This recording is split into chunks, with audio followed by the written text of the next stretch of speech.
Voilà, mesdames et messieurs, bonjour. Donc, bienvenue pour la traditionnelle présentation, la conférence de presse du Grand Prix de France Moto que nous allons faire en compagnie de Claude Michy. C'est son 22e Grand Prix de France en tant qu'organisateur. Et tout d'abord, je voudrais saluer la présence des 8 pilotes qui sont avec nous, les 7 pilotes français. Loris Baz, Mike Di Meglio, Louis Rossi, Jules Danilo, Alexis Masbou, Fabio Quartararo, Johan Zarco. On a special guest star today, Bradley Smith from Tech 3. Je vous demande de les applaudir.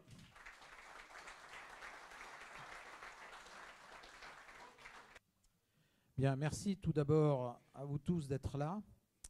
Je dirais que chaque année, la famille s'agrandit, parce qu'en réalité, c'est la famille de la moto. Et on est très heureux de vous voir là. Je remercie bien sûr les pilotes, notamment Bradley, d'avoir pris le temps de venir jusqu'à nous. Aujourd'hui, il y a des petits signes. Bon, on est en 2015. C'était la première pole et la première victoire d'Alexis Masbou au Qatar. C'était la première victoire de Johan Zarco en Argentine, qui arrive à ce moment-là. On est très bien réglé, vous voyez, c'est nickel. Et qui est en tête du championnat du monde. Et je crois que c'est la première fois qu'en Moto 2, un Français en tête du championnat du monde. Ça fait 10 ans qu'on a initié les baladeurs gratuitement pour tout le public, avec des gens très compétents qui nous aident pour donner la meilleure information au public. Fabio a eu 16 ans lundi. Bravo, félicitations. Et Jean-Luc Roy, qui est un ancêtre de ce monde médiatique, a commencé il y a 40 ans sa première course de moto au Mans. Voilà, vous avez tous les anniversaires aujourd'hui. Président, merci d'être là, président Jacques Boll. J'excuse Pierre Fillon parce que le président de la CO, les dates concordaient avec un comité directeur de la CO. Merci à tous les journalistes qui sont là, à nos partenaires, charmante jeune fille qui représente Monster Energy. Merci d'être là. Nos amis de Motul, 19 ans de fidélité. Je sais que Alexis Brigol et Loïc Tual sont là. Romain Grabowski nous a dit qu'il était un peu occupé, mais on le remercie aussi de penser à nous. Nos amis de Dunlop, Francis Hautefroy, que j'ai vu tout à l'heure, aussi très fidèle depuis de longues années, 14 ans. Donc c'est pour un Auvergnat qui habite Clermont-Ferrand, remercier Dunlop, c'est quand même un très beau challenge pour nous et on en est très heureux. Les collectivités publiques, alors on a le département de la Sarthe et la région qui nous aident. Et puis on a eu une petite défaillance de la ville du Mans il y a 3 semaines. Parce que peut-être qu'ils avaient mal géré et donc ils sont obligés de faire des économies. Mais bon, on pense qu'ils reviendront dans le droit chemin et qu'ils pourront soutenir ce qui nourrit l'économie locale. Nos partenaires qui sont là, Eurosport, RMC, Ouest France, le Maine Libre, Motojournal, Sportbike, les gens de NT1 qui vont diffuser cette année le Grand Prix de France Moto. On a un ensemble de partenaires qui nous aident depuis de longues années ou qui sont arrivés depuis quelques années, comme Moto Blues qui sera partenaire des baladeurs et qui aura une tribune à son nom, la tribune de Garage Vert. Furigan qui fête ses 45 ans aussi cette année, vous voyez comme quoi on peut durer dans la moto. Frigone qui sera les très beaux vêtements de la boutique officielle. Nos amis de chez Kimco qui vont nous équiper en scooter. Et donc, dans ce cadre-là, si vous voulez, il y a tout un tas d'autres gens qui nous aident et je les remercie. Du moins, c'est même pas nous aider, c'est participer. Ce qui est important, c'est que les gens soient actifs. Et puis, je fais un petit clin d'œil à Étienne Cochet, comme c'est une famille. Étienne, je voudrais juste que tu te lèves parce que c'est le nouveau patron du salon de la moto et de la voiture. Donc, Étienne Cochet qui viendra remplacer Thierry S. Et donc, et le salon de la moto, c'est le 1er 6 décembre, auquel on a le plaisir de collaborer. Alors, les sports mécaniques fonctionnent bien. Les résultats des pilotes sont au meilleur niveau. L'intérêt pour les télévisions du MotoGP est en plus de plus en plus important. Et il faut savoir, et c'est qu'on a expliqué aussi, on parle souvent d'économie et les gens se plaignent tout le temps. Le Grand Prix moto amène à l'économie locale 10 millions d'euros de cash que ce soit les dépenses de l'organisateur, les dépenses du public et autres, et qui remplissent l'économie locale. Donc on parle souvent de ce que donnent les subventions des collectivités publiques, on dit que c'est de l'argent de gâché, mais en réalité, pour vous donner un ordre d'idée, ça représente 2% du budget du Grand Prix moto, l'investissement des collectivités. Et quand vous voyez le retour qu'ils en ont, alors effectivement, c'est de la moto, et donc des fois, certains trouvent que l'odeur de la moto n'est pas la meilleure. Mais on va leur expliquer que ça va changer. Ensuite, l'engagement de la fédération, de son président, bien sûr. Il faut savoir que la Fédération française de moto est la fédération mondiale en moto qui est la plus médaillée, qui est en tête, même devant l'Espagne, pour toutes les victoires dans les différentes disciplines. On ne le sait pas assez souvent. Alors souvent, on parle des fédérations ou des sports qui, soi-disant, sont majeurs, mais en réalité, ils sont majeurs, mais ils sont mineurs dans les résultats. Et donc, on a aussi, pour arriver à cette notion, on parle souvent, la mode, l'écologie. L'écologie, en général, les écologistes pensent qu'en tirant sur la plante, elle va pousser. Donc c'est déjà une première erreur. Et la deuxième, c'est que le bilan carbone de toutes les épreuves de moto en France, c'est 20 allers-retours de Paris à New York, d'un gros porteur. Simplement, ce qu'il faut que vous sachiez, c'est que le plus mauvais bilan carbone des épreuves sportives en France, c'est 1, Tour de France cycliste, 2, Roland-Garros. Donc, si vous voulez, de temps en temps, c'est bien aussi de remettre de l'ordre dans l'information à ce niveau-là. Et en plus, bon, juste, moi, je suis une pièce qui est celle qui est visible, mais en général, c'est toute une équipe qui travaille avec nous chez PHA, donc de gens avec lesquels on fonctionne. Et à partir de ce moment-là, il est évident qu'il y en a qui sont là, Vincent Guillaume pour la presse, Jocelyn Benoni, Victoria Michi, qui est la jeune fille qui vous a accueilli à l'entrée, qui est ma fille, Romain Bach, qui est là pour la logistique, avec Pierre Vaucher, et mon fils Philibert, qui, bon, comme nos affaires marchent bien et que les ventes fonctionnent, il est resté au bureau parce qu'il faut quand même envoyer les billets aux clients. Donc voilà, j'ai essayé d'être assez rapide parce que ce qui est important, c'est les pilotes et c'est ceux que vous attendez, et nous aussi d'ailleurs. Et je vais demander à Jacques Boll de bien vouloir nous rejoindre, mon cher président. Voilà, Jacques Boll, vainqueur d'un Grand Prix en 83 à Silverstone et président de la Fédération française de moto. Pardon. Bonjour Jacques. Bonjour à tous.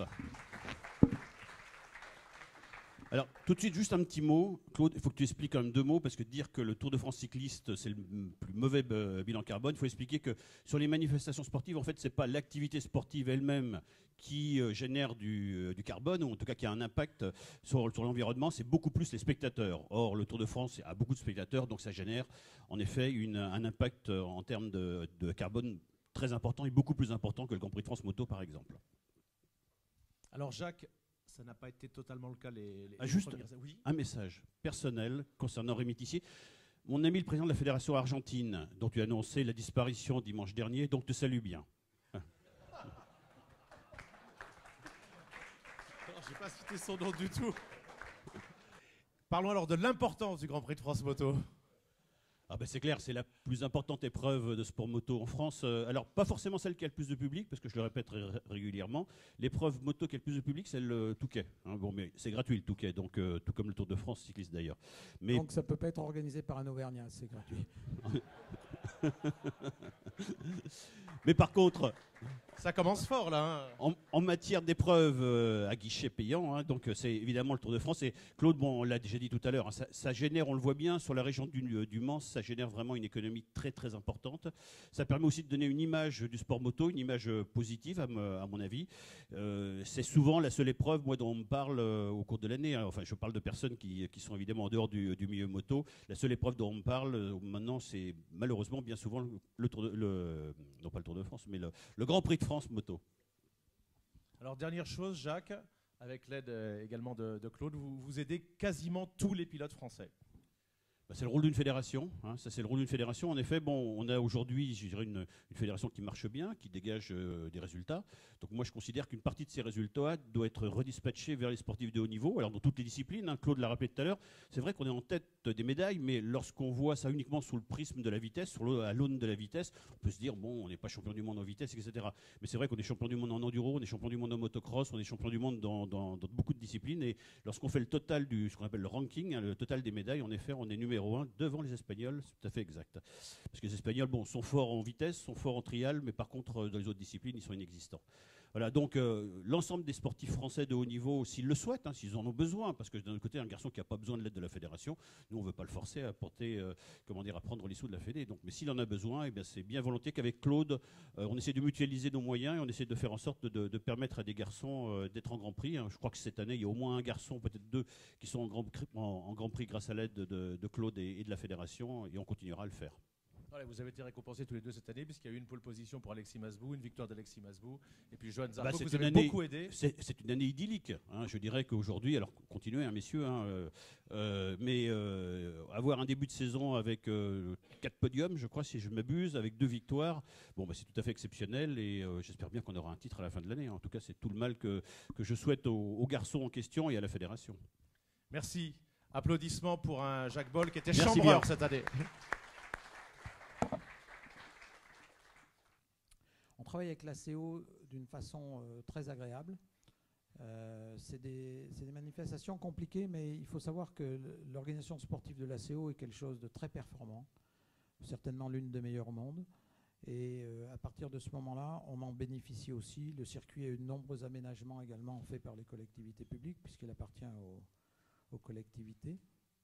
Et donc, on est toujours ravis d'être à cet endroit-là. Et cette année, c'est les 50 ans du circuit Bugatti. Alors, si vous regardez cette charmante demoiselle, vous avez à côté aussi le trophée, le modèle du trophée, qui est le trophée du circuit du Bugatti, donc du tracé, qui sera offert. Donc, messieurs, tous qui êtes là, hein, go to the podium for the trophy. OK, merci beaucoup. Donc, je vais laisser Rémi travailler un peu maintenant. Voilà, on va changer un petit peu par rapport aux autres années, puisqu'il y a de nombreux invités, de nombreux pilotes. On va en inviter 4 à nous rejoindre. On va commencer par un garçon qui vient d'une discipline qu'on suit également sur Eurosport, le Mondial Superbike. Il débute en Grand Prix. Il a donc roulé déjà 3 Grands Prix cette année. Il vient de marquer ses premiers points. Il a 22 ans. Je vous demande d'applaudir Loris Baz.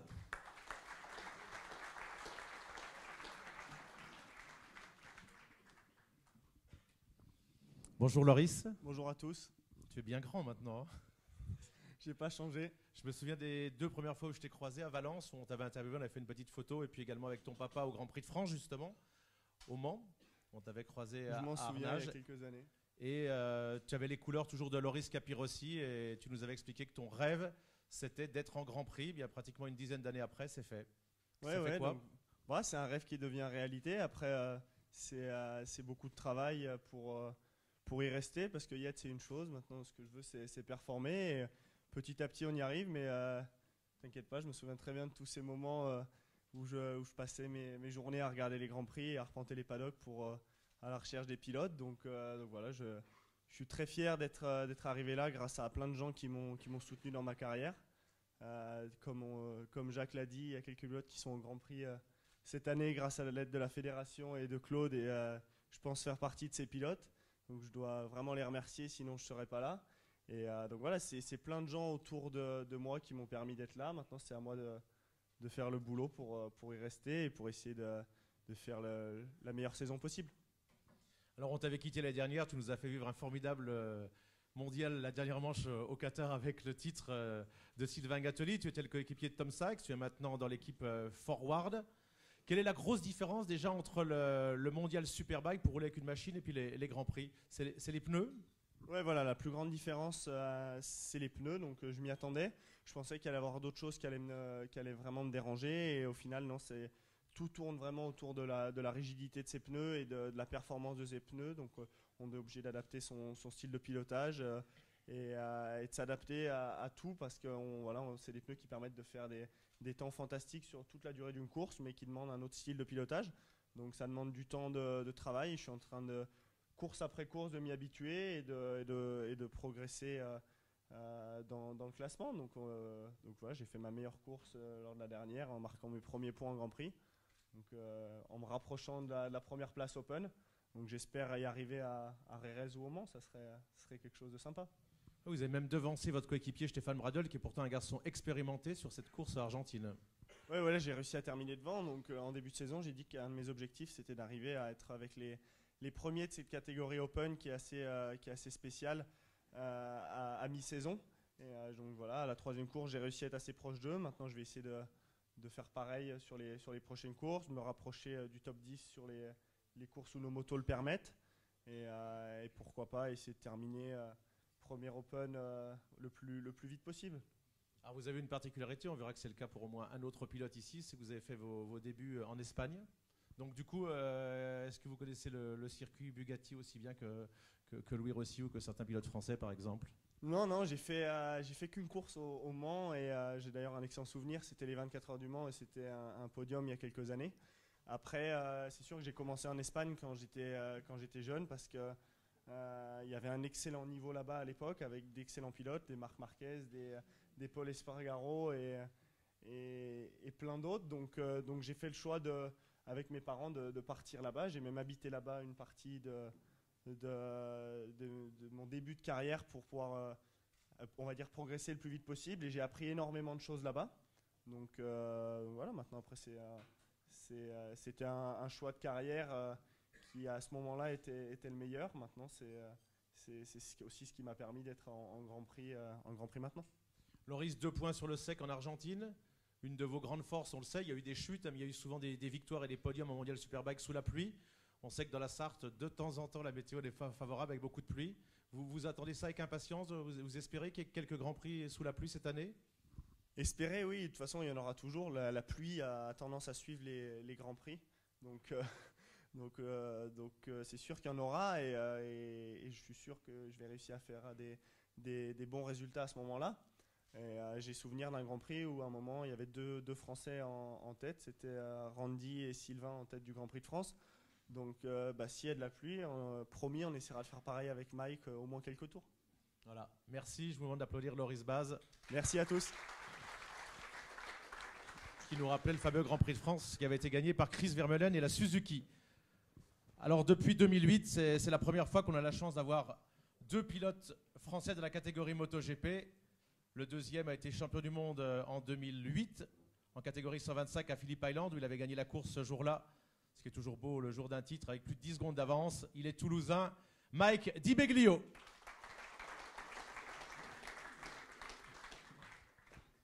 Mike, bonjour. Bonjour à tous.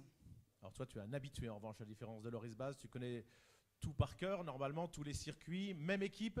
Il y a quand même un gros changement par rapport à l'an passé dans l'équipe Avincia de Raúl Romero, de David de Rea. C'est que la moto que Barbera a touchée à Aragon l'année dernière, la Ducati, enfin, vous l'avez, Mike, quel est le changement par rapport à l'an passé? C'est le jour et la nuit? C'était une punition l'an passé? C'était très très dur, surtout quand il a eu la moto, parce que depuis le début de l'année, on était à peu près pareil. J'avais réussi à passer devant lui au championnat en marquant plus de points. Donc quand il a eu cette moto et qu'il passait en Q2 et qu'il marquait, il est rentré 2-3 fois dans les top 10, c'était très dur, mais bon, ça a donné un petit... Ça nous a fait plaisir parce qu'on a vu que malgré qu'on ne voyait pas nos performances, on lui a donné une bonne moto, il était là, donc ça voulait dire que ce qu'on faisait depuis le début de l'année, il y avait quand même du niveau et puis voilà, d'avoir une bonne moto cette année, ça permet de pouvoir travailler et se battre à armes égales avec tout le monde. Alors première journée de Grand Prix très difficile le jeudi, puisqu'on avait attaqué le jeudi au Qatar. Ça va déjà nettement mieux le vendredi. Si on fait le bilan des 3 Grands Prix, il y a eu des satisfactions, mais il y a eu pas mal de soucis. Finalement, 0 point à l'arrivée. Pourquoi? C'est sûr que si on prend le bilan des 3 courses, c'est pas du tout positif parce qu'il n'y a pas eu de points, parce que c'est le plus important de marquer des points en course. Mais on va dire que le Grand Prix d'Austin était très positif parce que toutes les séances, on était là, on était vraiment très rapide. Et on s'est fait piéger parce que le jour de la course, il y a eu une très haute température qui a augmenté et Bridgestone a vraiment insisté pour qu'on partait le pneu dur. Et je pense que sans ça, voilà, on aurait pu faire une course complètement différente. J'avais réussi à faire un bon premier tour, j'étais derrière les 2 Pramac et ça roulait dans le rythme que j'aurais pu tenir. Et donc je suis tombé avec le pneu qui m'a pas du tout prévenu. Donc c'est vraiment dommage. Alors vous entendez très bien avec votre coéquipier, avec toute votre équipe d'ailleurs, ce qui a sans doute aidé pour sauver votre place la dernière, votre bonne attitude, parce que même quand c'était catastrophique, jamais on vous a vu râler comme le font certains pilotes. Ce Barbera, cet Hector Barbera, il a marqué 3 fois des points, il a déjà marqué 8 points. Vous allez réussir, parce que je présume que c'est votre objectif, à essayer de le battre ou à arriver à son niveau cette saison, peut-être dès les prochains Grands Prix? Bien sûr que c'est mon objectif. Après, il a quand même beaucoup de saisons sur une Ducati. Il a toute la saison dernière sur cette moto-là. Donc il a l'expérience que j'ai pas. Mais après, voilà, on discute beaucoup. Je me sers de son expérience. Mais je pense que voilà, d'ici peu, quand on mettra tout bout à bout, on sera très compétitif. Si on regarde bien, vous êtes 18e en Argentine, mais vous n'êtes pas très loin. Je crois que j'ai regardé à 1 seconde 2 de la 12e place en étant 18e. Donc il ne manque pas grand-chose.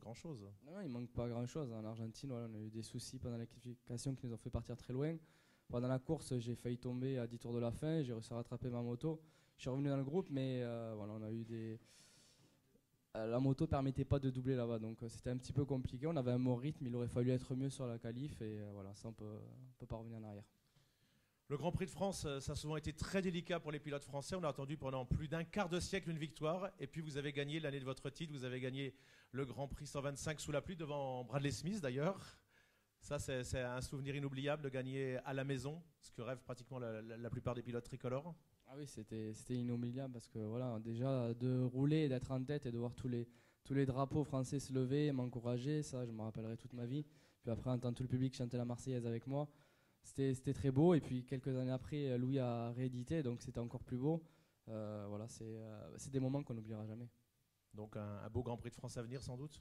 Ah ben, il faut, parce que voilà, avec notre moto, cette année, voilà, dès que j'arrive sur un circuit, je repars à zéro. Donc je ne sais pas tout ce que je peux faire, mais je sais que la moto est compétitive. Donc je n'essaie pas du tout de me servir de la saison passée, parce qu'en 2-3 tours, je suis déjà plus vite que la saison dernière. Donc voilà, on prend course après course et on essaye d'évoluer sur moi et avec l'équipe sur nos informations.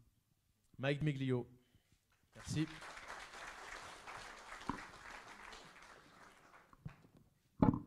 Il vient de citer un garçon qui, juste après lui, avait gagné le Grand Prix de France, qui est Manceau, donc, qui nous vient de la Sarthe. Louis Rossi, je vous demande de l'applaudir. Bonjour à tous. Alors, Louis, saison en Moto 2, avec un garçon qui, a priori, est très important pour vous, l'arrivée de Laurent Pradon à vos côtés, surnommé La Loutre. Ouais, exactement, c'est son petit surnom, donc il est bien connu maintenant sur les paddocks. C'est vrai que pour moi, c'était une arrivée importante parce que je pense que beaucoup de monde a entendu parler du projet qu'on avait l'an passé de monter notre structure avec Alexis. Ça n'a pas pu se faire, mais disons qu'avec tous les efforts qu'on avait faits, j'ai pu quand même essayer de monter déjà une première partie de projet. Et aujourd'hui, cette année, l'équipe dans laquelle je roule, quelque part, elle a un petit peu été construite par notre projet de l'an dernier, puisque j'y viens avec une moto qui m'appartient et avec mon chef mécanicien. Donc voilà, c'est déjà une première étape dans ce qu'on voulait faire. Et du coup, je suis très content parce que c'est une équipe qui me ressemble bien et dans laquelle je me sens très à l'aise. Et vous retravaillez également avec la Mistral, une moto française, avec l'équipe Tech 3. C'est un retour, pourquoi ? Alors c'est un retour parce que je m'entends très bien avec Hervé Poncharal qui est le directeur de cette équipe. Donc cette Mistral, elle est fabriquée par les gens qui travaillent dans cette équipe. Et pour moi, c'était quelque chose de très important de pouvoir m'intégrer sur un projet comme celui-ci, parce que c'est un projet dans lequel je crois. Et puis mon avenir, je le vois aussi plus proche d'une famille comme Tech 3 que perdu au milieu de beaucoup de Calex, parce que je pense que c'est pas inintéressant de se trouver dans ce genre d'initiative. Alors le premier Grand Prix de la saison, Grand Prix inaugural de nuit, beaucoup d'émotions. Votre copain Alexis Masbou fait la pole la veille, gagne le Grand Prix. Et quand on vous a interviewé à l'arrivée, il y avait de l'émotion, il y avait presque des larmes dans vos yeux, une 9e place. C'était une récompense pour toute l'intersaison qui n'a pas été simple.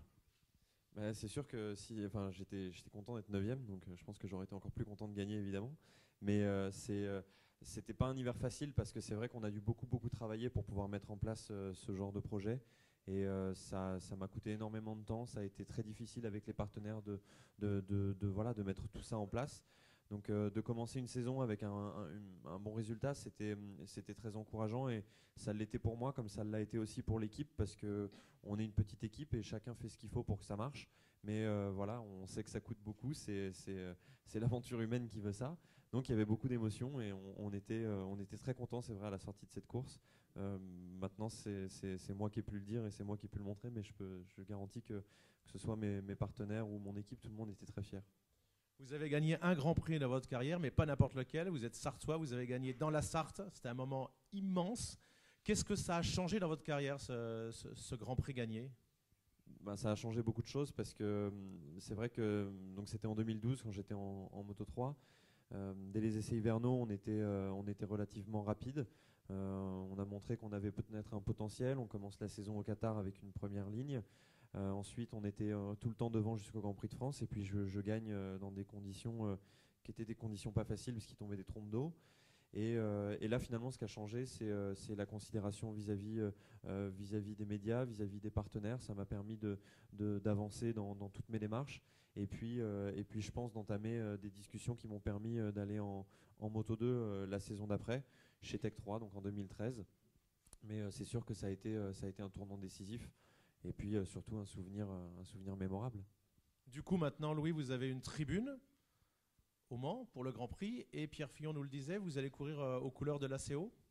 Alors c'est vrai que dans mon berceau natal, je suis très bien encadré parce que c'est vrai que Claude et toute son équipe me soutiennent énormément et j'arrive grâce à eux à mettre en place beaucoup de choses qui sont, je pense, très sympas et très agréables pour le public qui vient nous voir. Donc déjà, je tiens à les remercier parce que c'est vrai que je peux compter sur eux, sur toute la préparation de cet événement.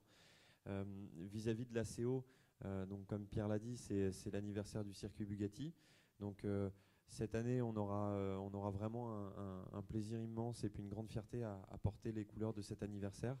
Donc on n'a pas dévoilé pour le moment parce qu'il y a beaucoup de petits détails à mettre en place, mais ce que je peux vous garantir, c'est que ce sera vraiment très sympa et qu'on essaye de faire quelque chose de très joli. Dernière chose, je vous ai vu un petit peu déçu à l'arrivée du Grand Prix d'Argentine, mais dans cette chute, vous n'êtes pas le seul coupable. Peut-être vous avez été gêné, surpris par un autre pilote, c'est ça ? Non, j'étais sur ma moto et c'est moi qui suis tombé, donc je ne vais pas remettre la faute sur quelqu'un d'autre. C'est moi qui ai fait une erreur, même si voilà, il y avait un pilote devant moi, j'avais qu'à mieux me préparer dans cette action, on va dire. Maintenant, c'est sûr que je suis déçu parce que avec cette équipe et avec cette moto, on a pour objectif de marquer des points régulièrement. L'Argentine, c'est un Grand Prix qu'on avait bien commencé avec une 12e place. La 3e séance libre, on était bien aussi, on s'était bien préparé pour les qualifs. Malheureusement, en qualif, j'ai pas réussi à concrétiser ce qu'on avait travaillé pendant les essais. Donc en course, je l'ai un peu payé en partant plus loin et en remontant, j'ai fait une petite erreur dans un paquet, mais il reste encore beaucoup de courses. Je pense que par rapport à un Grand Prix comme le Texas, qui était le 2e Grand Prix de la saison, on a eu là par contre des difficultés à rouler vite, mais qui étaient plus liées à mon pilotage et au circuit que j'arrivais pas à exploiter. Je pense qu'en Argentine, on avait vraiment l'opportunité de marquer des points, donc évidemment, grosse déception. Même si c'est pas du tout du travail fichu en l'air, parce que il faut quand même comprendre que cette moto-là, on ne la connaît pas bien. On est 3 à rouler dessus, l'équipe Tech 3 et moi. Donc ça veut dire que chaque fois qu'on fait des tours de roue, on essaye de découvrir des nouvelles choses. Et on avait quand même malgré tout un rythme en course qui était assez correct. Je fais le 17e temps en course. Donc il y a du bon et tout ça, ça annonce une bonne préparation pour le Grand Prix de France. Le Sartois Louis Rossi, vainqueur de son Grand Prix à domicile. On va terminer cette première tranche d'interview avec Jules Danilo, que je vous demande d'applaudir également, pilote Moto 3 sur une Honda chez Ongueta Rivacold. Bonjour à tous. Jules, c'est la 2e saison, les dernières des points. Cette année, l'objectif, c'est de rentrer plus régulièrement dans les points ? Ouais, cette année, j'ai une bonne moto et l'objectif, c'est de rentrer dans les points. Pour le moment, c'est pas encore fait. Je pense que j'ai pas eu beaucoup de chance sur ce début de saison. Mais au vu des qualifs et de mon rythme sur toutes les séances d'essai, je pense que je suis beaucoup plus prêt et que maintenant, il faut juste terminer la course et puis ça devrait être dans les points. Les débuts ont été intéressants au Qatar notamment. Ouais, au Qatar, c'était vraiment bien, beaucoup mieux que l'an passé. Pour le moment, je suis en moyenne 2 secondes plus vite sur tous les circuits. Donc le feeling est bon, je peux pousser avec cette moto. Et le truc, c'est juste les courses. Au Qatar, je me suis fait sortir au premier tour, je reviens dernier et je finis 20e. Au Texas, je me fais percuter 2 fois, je tombe. Et puis en Argentine, j'ai un peu forcé aussi parce que je voyais le groupe devant et il fallait que je reste avec. J'ai fait une petite erreur et voilà, je perds l'avant, donc faut terminer les courses, c'est tout. Alors, à la différence de Loris Basse, par exemple, en vitesse, vous avez déjà roulé, bien sûr, au circuit Bugatti. C'est une piste que vous aimez? Oui, c'est une piste que j'aime beaucoup. J'avais gagné là-bas en championnat de France. Je me rappelle, c'était ma première victoire. Et puis, j'ai aussi fait mon premier Grand Prix là-bas en 2013 avec Marc VDS, qui s'était bien passé. Donc, ouais, c'est une piste que j'aime bien. L'an passé, c'était un peu dur, mais je pense que c'était plutôt lié à la moto. J'avais roulé aussi vite que lors de mon premier Grand Prix, alors que j'avais déjà eu toute une première partie de saison en Grand Prix. Donc bon, je pense que cette année, le Grand Prix de France, ça sera bien pour moi. J'espère qu'on aura 3 jours de soleil comme l'an passé, ça serait génial. 4 même, parce que je crois que la chanson dit on n'a pas tous les jours 20 ans. Le lendemain, c'est pas votre anniversaire, c'est pas vos 20 ans? Oui, c'est vrai. Là, en 2013, mon anniversaire, c'était le samedi. L'an passé, c'était le dimanche. Maintenant, c'est le lundi. Pour terminer, on a discuté avec vous, avec Laurent Rigal, sur le Grand Prix des États-Unis. Vous êtes un globetrotter, vous êtes né en Italie, je crois, vous habitez en République tchèque, vous avez vécu avec votre papa, avec votre famille, avec votre frère en Chine. Le Continental Circus, pour vous, ça vous dépayse pas plus que ça de voyager dans tous ces pays? C'est facile pour s'adapter d'ailleurs dans une équipe étrangère, du coup? Oui, quand j'étais petit, je parlais italien, maintenant non, donc dans l'équipe, c'est l'anglais. Mais oui, j'aime voyager, mais je préfère la moto, donc je voyage pour la moto. Bon, alors, vous souhaite un bon Grand Prix de France en tout cas. Merci beaucoup.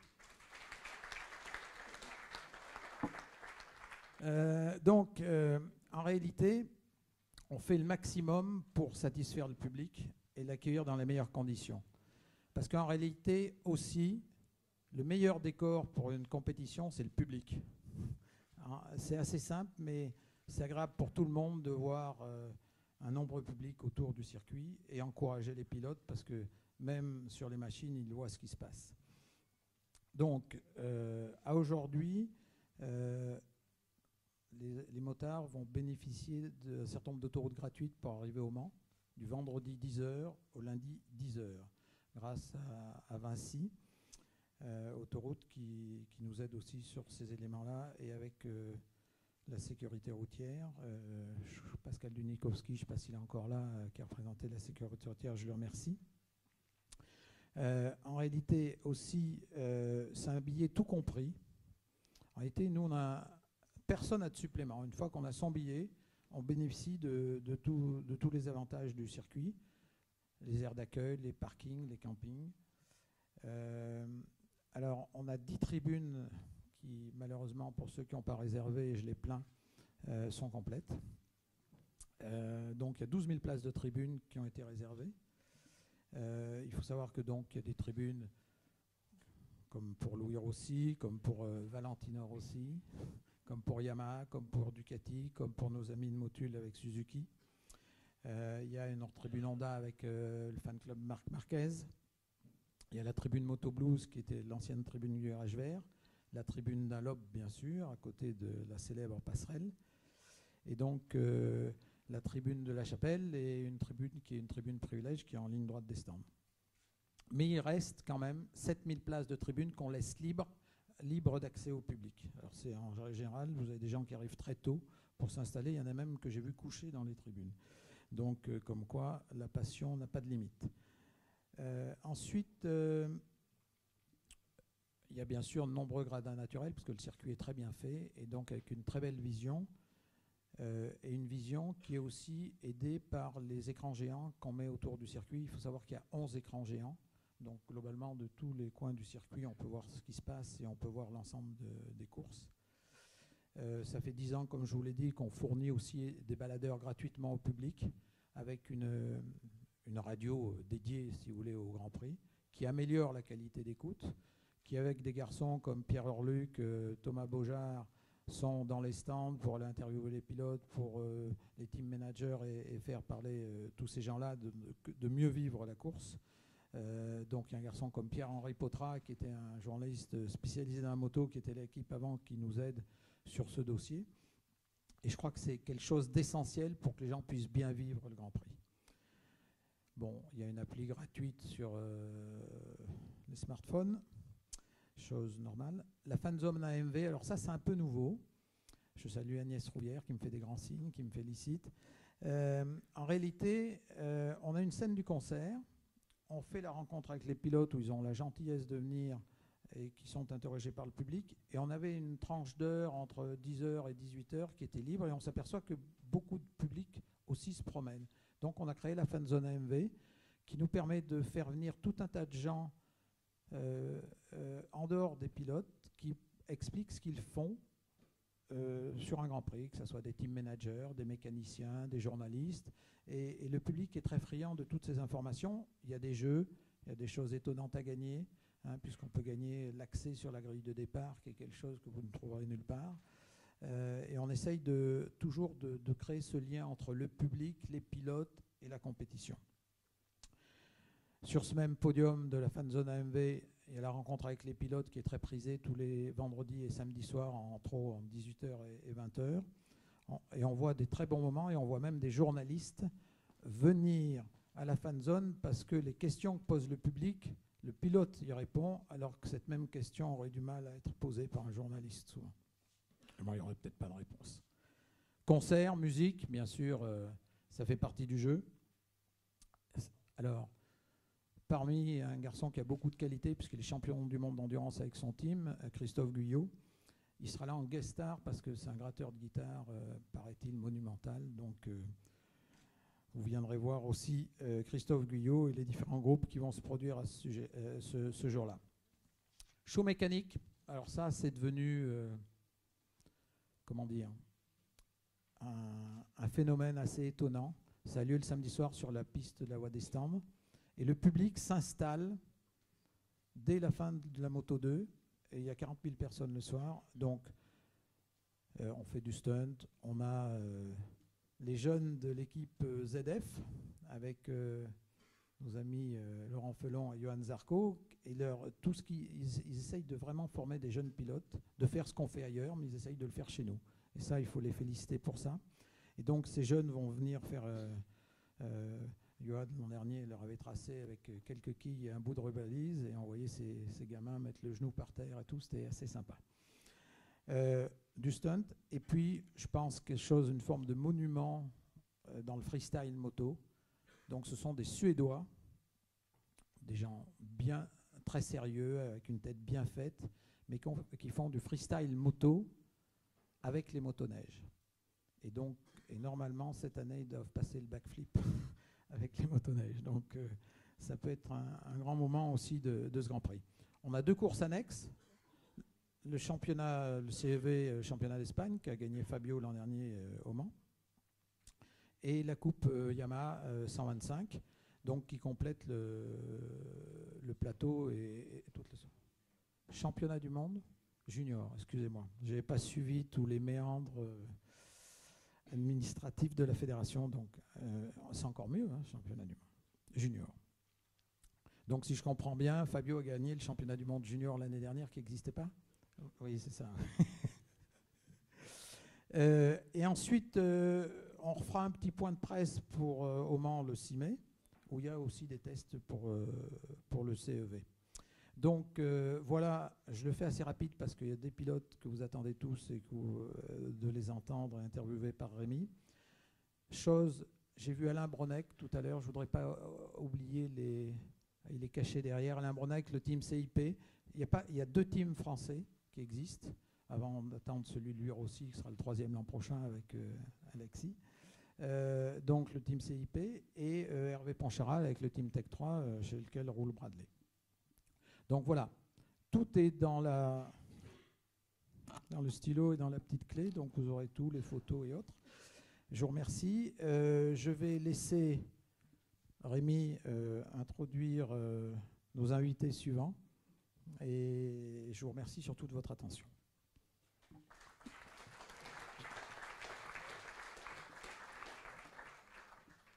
On va parler maintenant de la couverture médiatique en commençant par Eurosport et j'appelle mon patron Jérôme Papin. Je vous demande d'applaudir. C'est pour ça que je t'ai laissé l'appeler quand même. Qui est rédacteur en chef d'Eurosport France.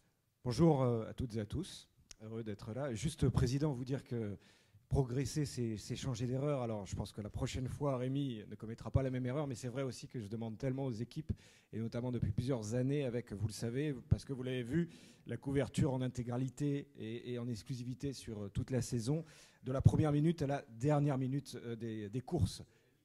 Mais j'avais bien entendu, et comme il le dit aussi souvent, eh bien il est capable à tout moment aussi de se corriger de nouveau. Mon cher Rémi, d'autres questions peut-être? Absolument pas. La couverture sur le Grand Prix de France Moto sera à l'égal finalement de ce que l'on a fait, de ce que l'on fait depuis plusieurs saisons. À savoir que c'est un Grand Prix qui est particulier. L'honneur en revient également à toi, Claude, parce qu'il y a peu ou pas d'événements sportifs de nature mondiale qui ont lieu sur le sol français. C'est aussi quelque chose qu'il faut avoir en tête. Et être capable encore à ce jour d'organiser un événement comme celui-là, là où du côté de la Formule 1 pour le moment, eh bien, on n'est plus en mesure de le faire, c'est un authentique exploit. Alors sur Eurosport, eh bien, on se doit d'accompagner, d'encadrer, de pousser et nous aussi de se mettre finalement au niveau où, Claude, tu as su mettre ce Grand Prix de France Moto, c'est-à-dire un rendez-vous qui est coché par les spécialistes que vous êtes pour beaucoup dans cette salle, mais aussi pour ceux qui vont découvrir au fil des Grands Prix eh bien, ce que représente la moto. Et moi, l'objectif que j'ai donné à mes équipes, c'est d'aller raconter des histoires. Et ces histoires, c'est celles que vous, messieurs, bien, vous êtes en mesure de nous proposer.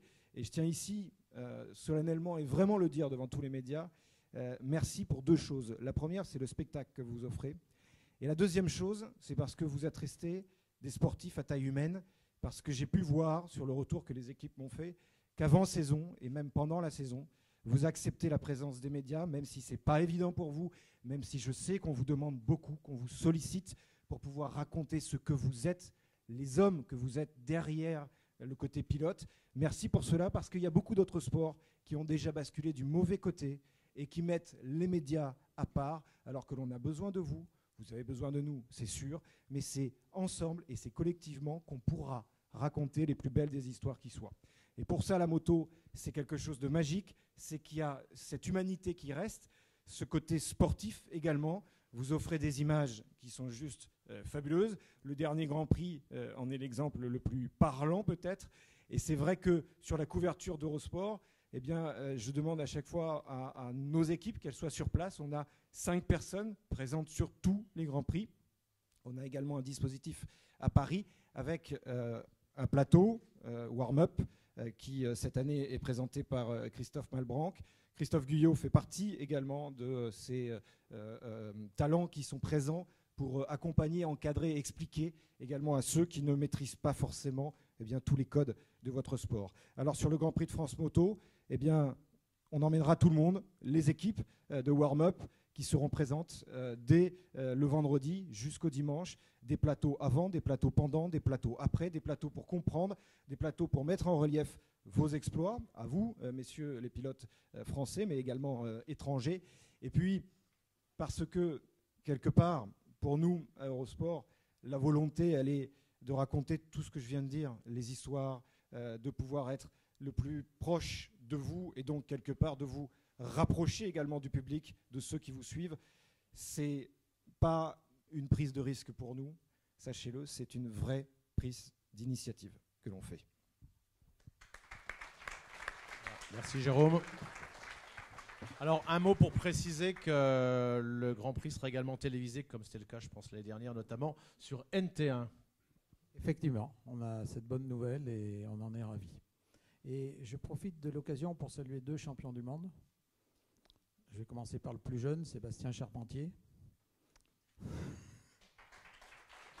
fait partie de l'équipe d'Eurosport, et d'un Auvergnat de valeur, Christian Saron, bien sûr, mon cher Christian. Et puis donc, outre la couverture télé, il y a la couverture radio. Il nous a donc appris tout à l'heure qu'il avait débuté il y a 40 ans sa carrière moto, qui fut brève, hein, à différence de sa carrière journalistique, sur le circuit Bugatti. Je vous demande d'applaudir Jean-Luc Roy. pour RMC. Bonjour à tous. Jean-Luc, avec lequel j'ai eu la chance de commenter mon deuxième Grand Prix. Voilà, alors effectivement, ça rappelle des souvenirs, tout ça. Moi, je voudrais juste commencer par dire, et puis je vais essayer d'être bref, parce que Jérôme Papin a dit beaucoup de choses que j'avais prévu de dire, donc tu vois, tu vas couper l'herbe sous le pied, mais c'est dans le bon sens. La première, c'est que la moto, c'est quelque chose de très humain. Et moi qui commente aussi la Formule 1 pour RMC et pour beaucoup d'autres chaînes dans le passé, je peux vous dire que surtout restez comme vous êtes, c'est-à-dire humain, accessible. Et ce qui est important dans la moto, c'est qu'on voit le pilote, on ne le voit pas en Formule 1. En Formule 1, on parle beaucoup de réglementation, on parle beaucoup des discussions entre pilotes, on parle beaucoup des consignes d'équipe, on parle absolument pas de tout ça à moto. La moto, c'est vraiment la passion. Alors Claude disait également tout à l'heure qu'on n'est pas dans un pays extraordinairement motophile et autophile, malheureusement. C'est la raison pour laquelle nous, les médias, on doit serrer les coudes, parce que moi, je considérerai toute ma vie que je fais partie de ce milieu-là et que nous, journalistes, on est là justement pour défendre la moto, l'automobile et la compétition et les sports mécaniques, même si ce n'est pas vraiment en odeur de sainteté, surtout à Paris, et on voit ce qui se prépare. Donc, continuez à être ce que vous êtes, et nous, les médias, on y trouvera matière. Je voudrais rajouter que Claude Michy, et Jérôme l'a dit tout à l'heure aussi, lui défend toujours le Grand Prix de France moto. Le Grand Prix de France auto n'existe plus, et je vais me lancer, n'existera plus jamais. Je crois qu'il faut être très clair. Je crois que c'est des vœux pieux, le reste, parce qu'on a voulu le tuer. On n'a pas trouvé en France, malheureusement, l'énergie et les sous, autant le dire aussi, pour payer à Bernie Ecclestone ce qu'il voulait. Claude se bat comme un chien. Je rends hommage également à Jacques Boll, qui lui aussi est pilote. Je crois que la moto, c'est avant tout affaire de passion. Et je m'arrêterai là, parce que sinon, tout à l'heure, ils m'ont dit que j'avais 2 heures. Je peux tenir 2 heures. Merci. Je vous ai même pas dit ce qu'on allait faire sur RMC. Oui, c'est en fait très simple. Comme chaque année, on sera présent. Je serai présent avec un studio. On fera le maximum tout le week-end, naturellement. On couvrira les courses en direct. Et puis, je rappelle quand même que Motors existe depuis 13 ans maintenant sur l'antenne de RMC tous les dimanches. Et c'est la seule émission qui parle de sport mécanique sur les grandes chaînes de radio, on va dire ça. Merci. Merci Jean-Luc. Croix qui voulait se faire applaudir une deuxième fois. Je salue Eddie Toumoun qui s'occupe de la promotion aussi à RMC. Et pour Eurosport, je suis très aidé aussi par Bertrand Bridon. Et j'aurais dû commencer par vous, ma chère Marjorie William. Mais bon, par tous les deux. Et continuez de nous aider parce qu'on en a bien besoin. Et maintenant, place au sport. Hein. Oui, on va continuer, Claude, avec la suite des interviews, les 3 pilotes français et le pilote anglais. On va commencer par Alexis Masbou. Je vous demande d'applaudir. Équipe Moto 3 Saxo Sprint RTG, coéquipier de l'Écossais John McPhee. Beaucoup d'années à attendre avant de remporter un premier Grand Prix, Alexis, puis les dernières, Bruno. Racontez-nous déjà ce premier succès. Ça a dû être une émotion énorme. Déjà, bonjour à tous. Ça faisait longtemps.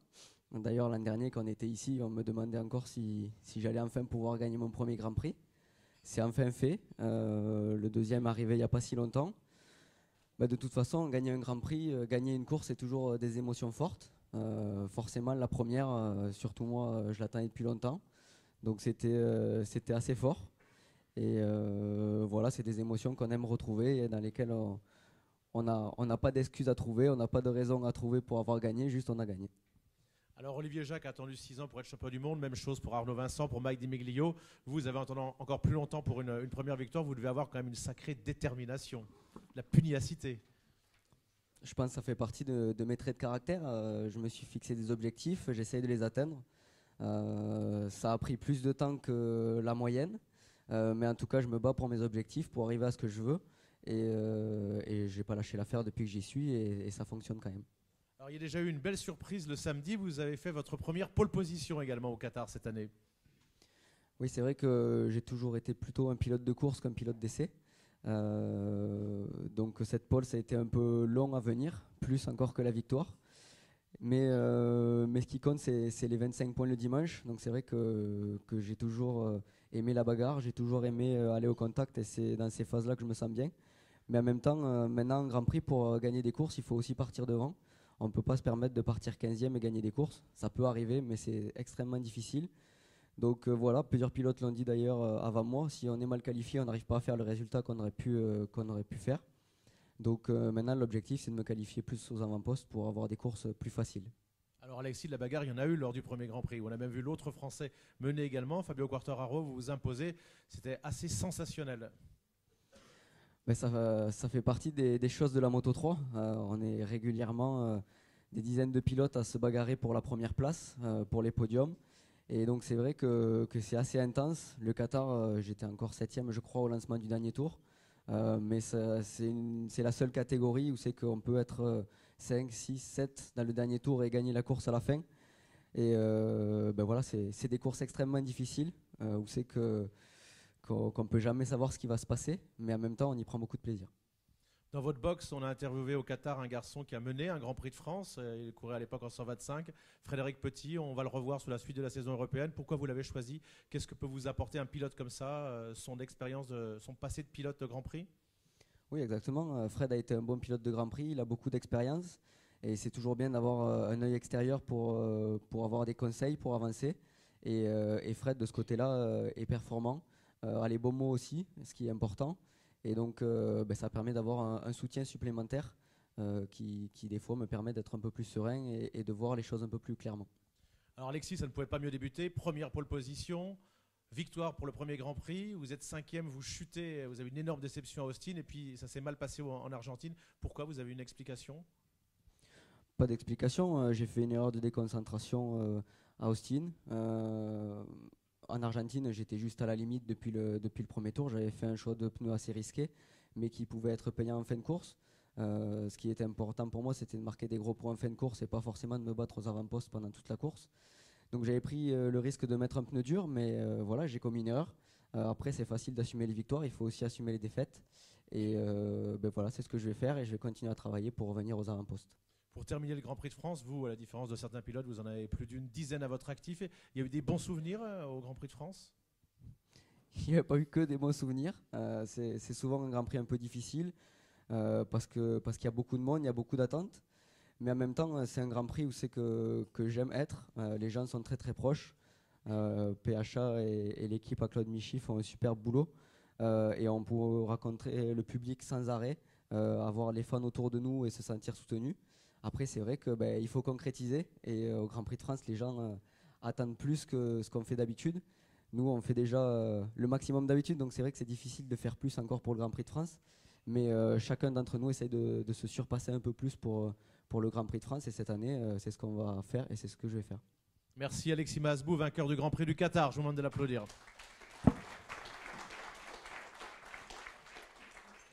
Je viens de le citer il y a quelques instants puisqu'il a mené pour son premier Grand Prix au Qatar. Il est surnommé El Diablo, il nous vient d'Espagne. Il est double champion d'Espagne, Fabio Quartararo.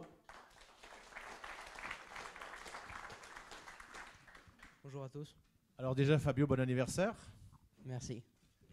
Alors pour quelle raison avez-vous roulé les 3 premiers Grands Prix alors que vous n'aviez encore que 15 ans? Ben voilà, parce que j'étais champion du CEV et ils avaient changé la règle pour celui qui était champion de ce championnat. Et voilà, ça a été très bien pour moi parce que déjà perdre 3 courses, ça peut perdre un championnat ou pas mal de places. Et voilà, ça a été très important pour moi de faire ces 3 premières courses. C'est vrai que vous aviez déclaré que vous vouliez ramener le trophée d'Argentine chez vous?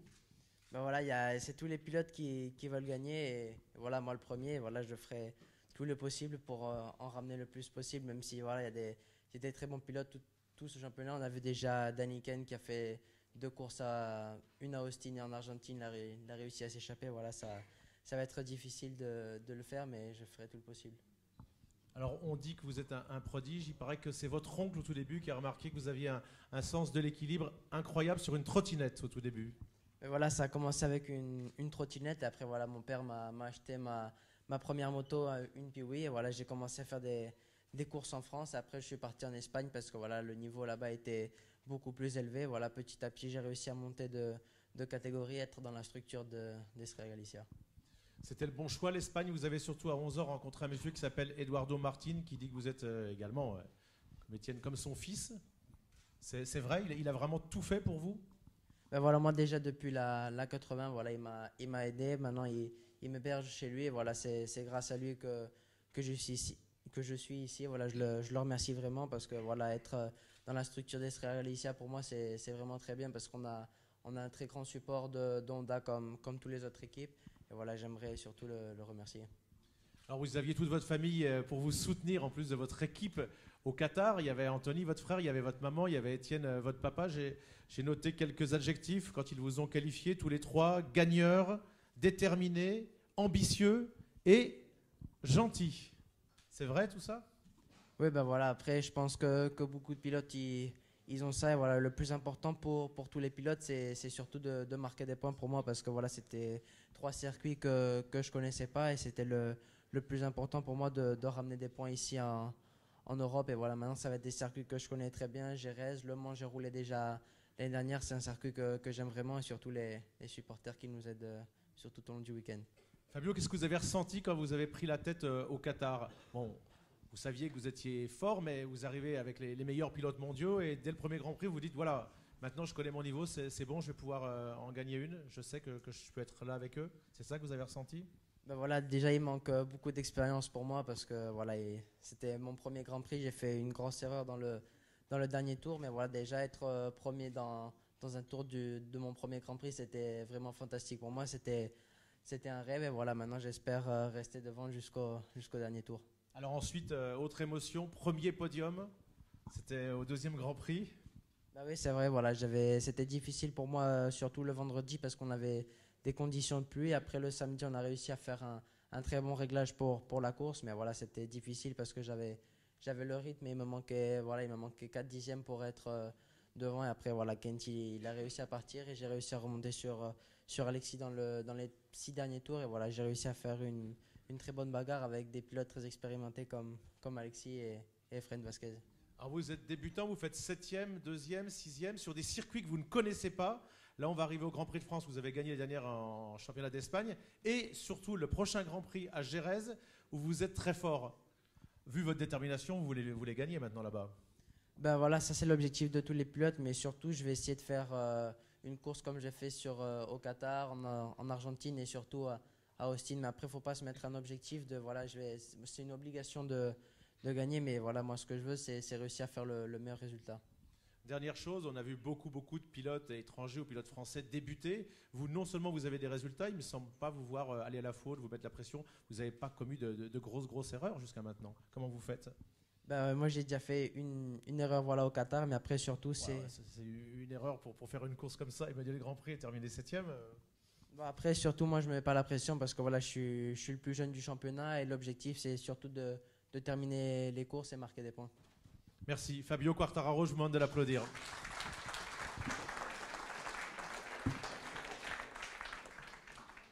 On va appeler maintenant celui qui est en tête du championnat du monde Moto 2, qui vient enfin de gagner en Moto 2 en Argentine, Johan Zarco.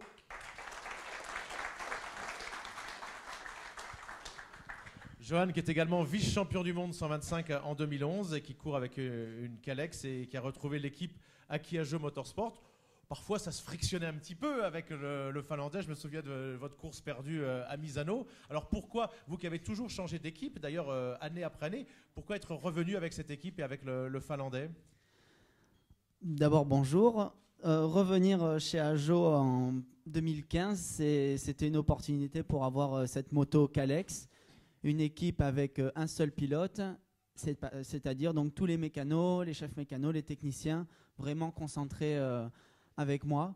Donc c'est pour ça le choix de retourner chez Ajo, et ensuite le fait d'avoir changé d'équipe chaque année depuis maintenant 2012, c'était finalement des fois un peu obligatoire, hein, parce que des fois les équipes manquaient de budget pour continuer l'année d'après, donc on essaie toujours de rester dans cette situation d'être en Grand Prix. C'est pas facile, ça demande certains budgets et de bien compléter l'année. C'est pour ça en fait qu'on changeait d'équipe. Donc des fois un peu de malchance, manque de budget, il fallait changer, mais ça m'a permis d'apprendre beaucoup de choses. Par contre, maintenant je suis vraiment sûr de là où je suis, sûr de mes capacités. C'est pour ça que le résultat arrive. Alors vous entendez très bien avec votre chef mécanicien Massimo, qui a fait gagner au moins 3 pilotes qui ont été champions du monde: Julian Simone, Roberto Locatelli en 2000 et Mike Di Miglio, je crois. Donc il a l'expérience des titres de champion du monde. En effet, oui. Ensuite, il n'y a pas que lui. Il y a aussi ce technicien suspension que j'apprécie beaucoup, que j'avais en 2011, que j'ai retrouvé en 2014. Et l'année 2015, il suit en Corse. Il s'appelle Stéphane. c'est tout un groupe. Il y a aussi Laurent qui va en bord de piste, donc on pourrait se dire qu'est-ce qu'il apporte encore maintenant, mais il y a toujours un œil qui est intéressant, une discussion, à savoir est-ce qu'on se concentre sur la moto ou est-ce qu'on se concentre sur le pilote, qu'est-ce qui vaut le mieux actuellement, lui arrive à le voir. Donc il y a un bon petit groupe, plus à Joe, le team manager, qui lui aussi, lors du week-end, peut donner une parole du genre attention, là, ne te mets pas trop de pression, pas besoin de gagner tous les grands prix, l'important c'est le championnat. Moi, je veux être premier à la fin à Valencia. Donc, il a ce petit mot pour gérer un championnat parce qu'il en a l'habitude. Il dit aussi, votre chef mécanicien, Johan, il est honnête, il ne s'invente pas de problème là où il n'y en a pas. Il n'essaye pas de tricher. C'est une de vos qualités? En effet, oui, c'était presque devenu un défaut à trop vouloir chercher à me remettre en question, de trouver ce qui manquait en pilotage. Des fois, il fallait se dire non, là, la moto, elle n'allait pas. Mais c'est vrai que ma méthode d'apprentissage, c'est des repères en piste, trouver la bonne position, pouvoir mettre le bon angle sur la moto, utiliser le bon rapport dans les virages. Donc c'est pour ça que d'abord, j'essaie de me dire qu'est-ce qui ne va pas. Et là, en Moto 2, maintenant que la moto fonctionne très bien et que je peux faire confiance à l'équipe, eh ben, je peux me reconcentrer encore vraiment sur le pilotage et vraiment me dire, allez, où est-ce que je peux aller chercher ces derniers dixièmes, parce que les motos sont quand même toutes très proches. Bon, Louis n'a pas fait ce choix-là, mais il y a beaucoup de Kalex, et c'est vrai que c'était la moto gagnante l'an dernier, très homogène, capable d'être sur le podium ou jouer la gagne sur tous les grands prix. Et vu qu'il y en a 17, ou 17 ou 18, c'est important d'être là pour jouer le championnat. C'est pour ça que ne pas se trouver d'excuses et se dire que le pilote compte beaucoup, c'est une bonne solution en Moto 2. Alors, j'ai eu la chance d'être avec vous pour les 3 premiers Grands Prix en bas, donc j'ai vu comment ça se passait avec Laurent Felon, avec vous, même avec Aki Ajo qui l'a confirmé aussi, même lui est plus calme. Mais vous aussi, vous avez avec Laurent, on dirait que vous avez trouvé une véritable sérénité, même quand vous cassez alors que vous êtes en tête, il y a des pilotes qui deviendraient fous. Vous aviez course gagnée au Qatar et vous nous avez surpris dans vos déclarations. D'où ça vient cette sérénité, ce calme? Vous êtes sûr de vous maintenant?